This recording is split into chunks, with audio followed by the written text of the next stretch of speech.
镜头看来到家己来看这新港文教基金会邀请台湾设计师团队，伫新港文化馆25号仓库举办37周年的特典，以回望新港加展望新港两大主题，展现新港文教基金会态度甲精神，佮特别增加互动体验设计，希望透过这展览呢，互大家感受到新港的未来目标，也佮因的发展。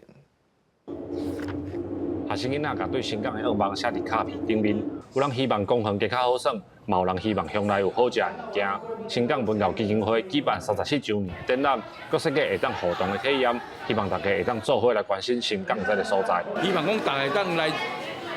做出意见，互咱基金会，互咱所有新港人的社区的团队共同来努力。希望用这个机会呢，咱会当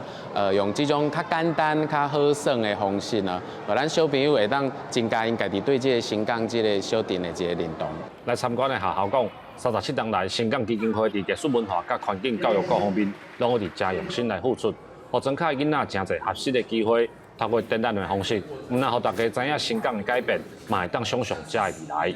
来爱为咱家乡开始介绍起，所以真好，就是讲有咱这个机会，当去捌咱家乡到底有啥物特